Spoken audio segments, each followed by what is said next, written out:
Oi pessoal, estamos aqui então no nosso terceiro vídeo, né? Nosso terceiro dia das nossas conversas sobre autismo. E o tema de hoje, como eu já tinha avisado ontem, é sobre autismo na escola. Então a gente vai trabalhar em cima desse tema, que é muito importante. Tá? Vamos começar trabalhando e falando um pouquinho sobre a questão de como se dá hoje essa inclusão. Fala-se muito, né, nessa questão da educação inclusiva. E o que é isso? Né? Como que isso acontece? Qual é o histórico disso? E como que a escola pode se preparar para ir recebendo esses alunos, tá? Então, assim, a gente passou já por vários processos durante a história, nossa história do Brasil e na história mundial em relação à inclusão, né? Primeiramente, na nossa história, assim, passando bem rapidinho, né? Na história da humanidade, as pessoas que tinham qualquer tipo de deficiência, que fossem diferentes de qualquer forma, né? Essas pessoas, elas eram totalmente excluídas da sociedade. Então, a gente lembra lá que na época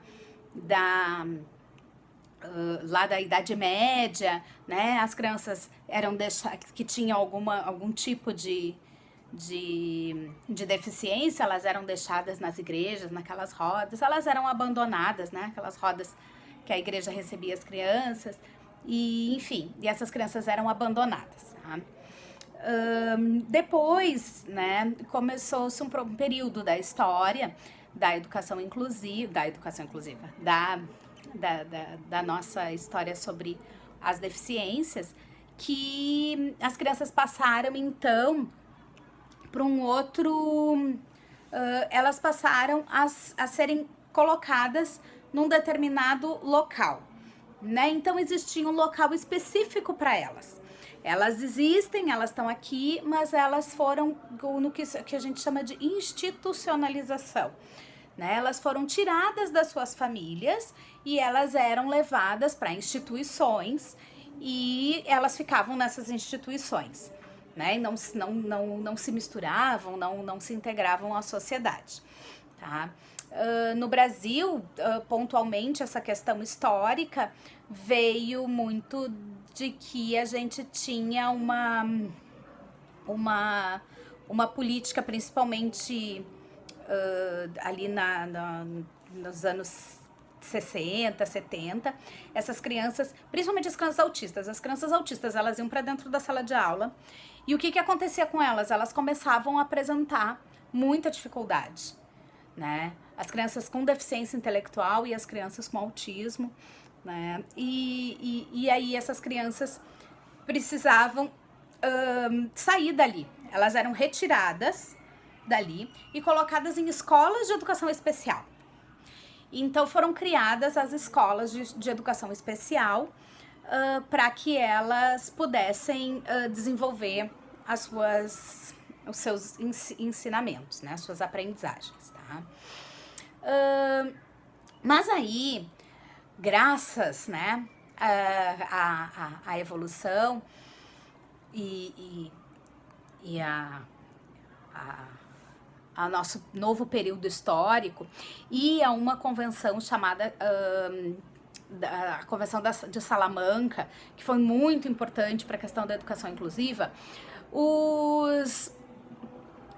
saiu então, né, foi decidido que essas crianças precisavam ser incluídas na sociedade, que elas precisavam entrar, que elas tinham os direitos a tudo como todas as outras pessoas. Então, hoje no Brasil, a gente tem o que se chama de Política Nacional da Educação Especial na perspectiva da educação inclusiva, que é justamente isso, é trazer a criança, né, que tenha qualquer tipo de deficiência para dentro do ambiente escolar comum, tá? Então, assim, já que, em razão disso, as escolas hoje recebem todas as crianças, tá? É direito, gente, de qualquer criança com autismo ser matriculada numa escola regular, tá? A escola não pode negar matrícula porque a criança tem autismo, certo?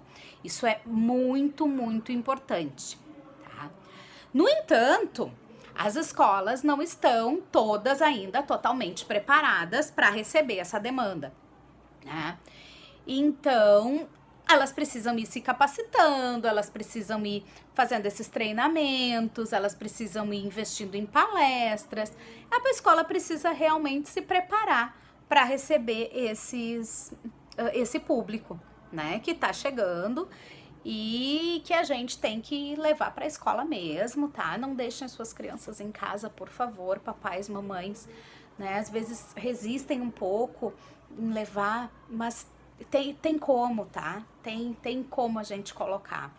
Então, não deixem. A escola é muito importante pro aprendizado, pro desenvolvimento do ser humano, tá? A criança aprende com o outro. E é disso que nós vamos falar agora. Vamos entrar aí rapidinho em pensar em aprendizagem, né? Como então que essa criança autista que tem uma série de dificuldades e de diferenças cerebrais, de funcionamento cerebral, que afetam nas suas cognições, né? Como é que essa criança aprende, tá? Essa criança, primeiramente a gente precisa pensar como é que uma criança aprende. Uma criança, para ter aprendizagem, tá? Ela vai aprender através de brincadeira.